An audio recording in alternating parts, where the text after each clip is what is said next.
Addicts Worldwide, ayan, sobrang nakaka-excite ang araw na to kasi si ate ang pangalawang babasahan ko for today and she has a good news, no, na nagulat ako kasi hindi kasi ako palatanda sa mga client ko kahit 4 or 5 beses na minsan pumupunta sa akin and sinabi niya sa akin, Miss J, alam mo nakapunta na ako sa'yo last January and I have a good news for you. Nangyari yung sinabi mo sa akin na makakapasa ako sa exam. Ikaw yung nag-push sa akin na mag-exam ako. And the good thing is that really surprising. First take niya lang po yun. Hello po, ako po si Tina.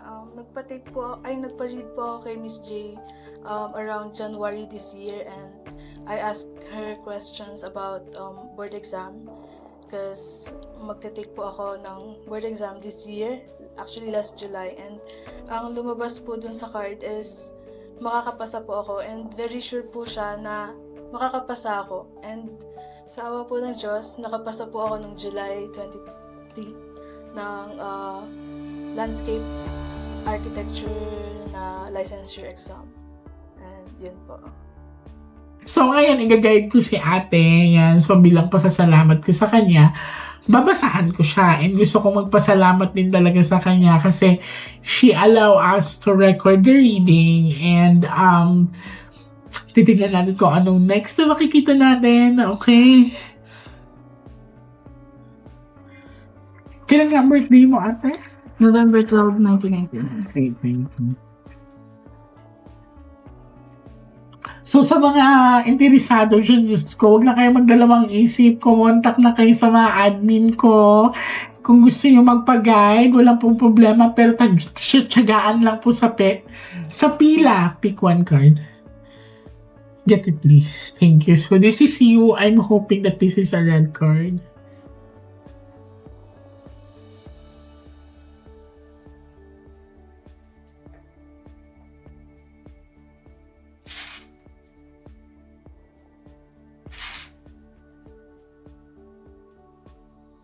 Track the cards into 3.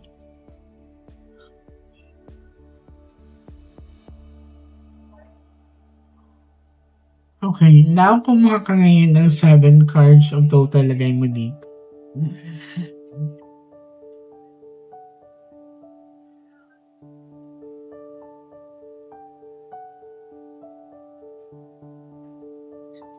Minsan talaga mas nakaka-excite mag-reading. Mas natutuwa ako pag bumabalik sila sa akin and positive yung daladala nila regarding with the readings na ginagawa namin.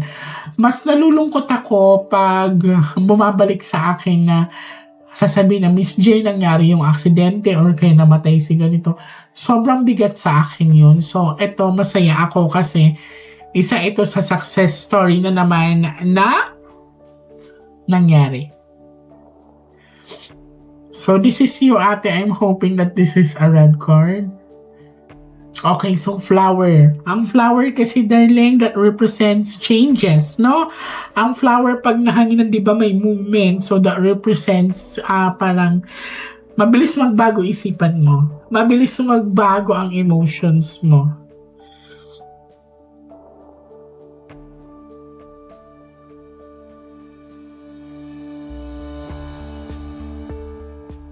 May partner ka ba ngayon?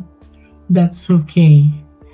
Because I can see right here that medyo negative ang papasukin mong relationship.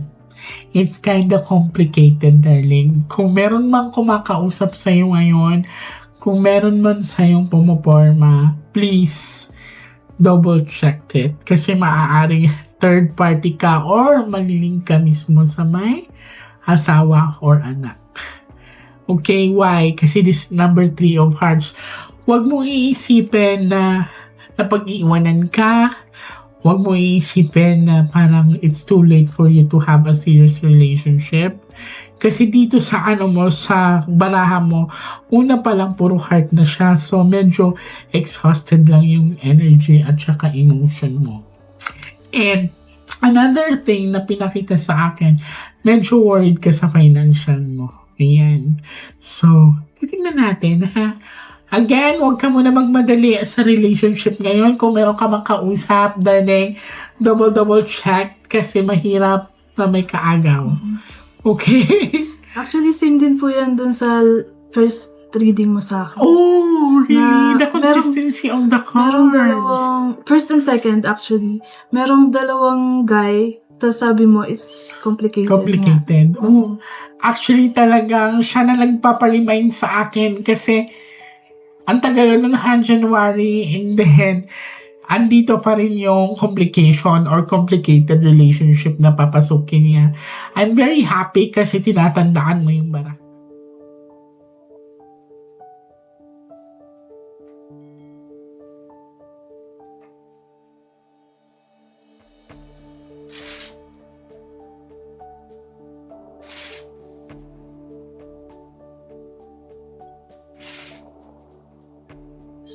Got the cards into 3.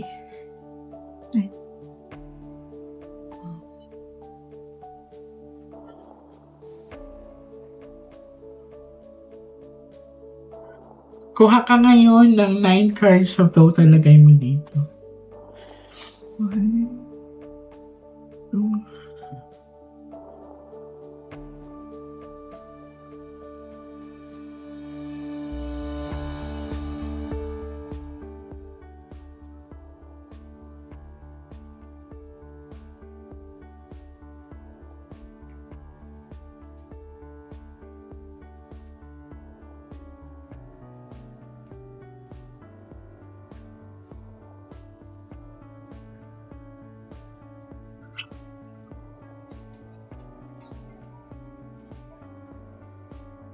Okay, sweet. Huwag ka manghinayang kung bumitaw ka sa current work mo, so nag-resign ka. Kailan ka nag-resign? May before exam. Kasi Okay. need ko mag-review. Okay, so wag ka daw manghinayang kung may binitiwan kang career line kasi maganda ang papasok sa'yo. Alright? 8 is a lucky number. And another thing, pagdating talaga sa lalaki is itim ang baraha mo. May sasabihin po ako about 8. Ang number ko po sa list ng examinees is number 8. Totoo. And yung table ko po nung exam is number 8. Number 8. Ay, hindi po pala list ng examinees. List ng passers. Wow. Number that's 8. good. So 8. You have the lucky Sabi ko number. parang may something sa 8. You have, tingnan mo, darling, when it comes to love life, it's a big no muna, ha?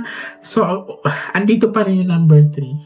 So, ulitin ko, you deserve to be loved and to love, but not this time. Not this year.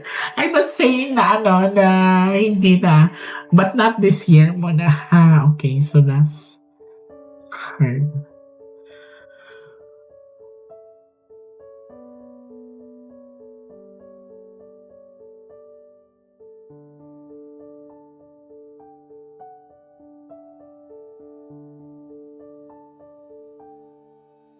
Cut the cards into 3.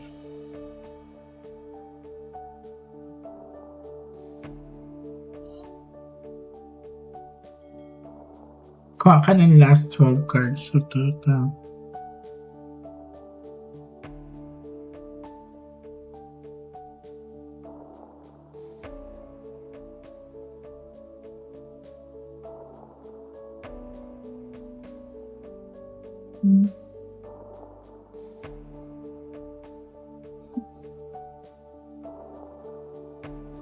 Seven.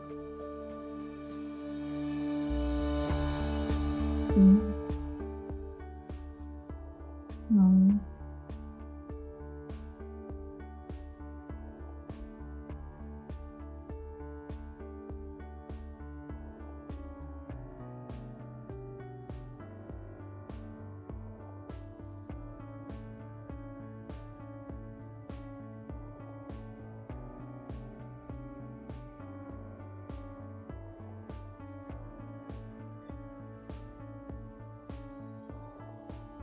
Darling, proceed with your career line, not with the business. Okay? So, hindi lumabas yung Ace of Diamonds, so I want you to focus of your craft right now. Huwag ka magdalawang isip kasi hawak mo ang swerte mo ngayon. Trust me. hindi na ako magtatakang babalik ka ulit sa akin at sasabihin mo, Miss J, nakuha ko na talaga ang profession ko. Alright, so pagka ganito, darling, I'm very, very happy. So, sa relationship naman, nakuha mo rin yung Ace of Heart. Not this time, but titignan natin ang pagpasok ng taon sa'yo. Okay? So, I'm very, very happy as well kasi hindi lumabas ang bad luck card. It's more about decision making sa career line mo. So, uulitin ko, not with the business, don't focus of your business, focus of the career line na binigay sa'yo. Alright? So, thank you so Thank you much, po. darling, and God bless Thank you. you. Thank you.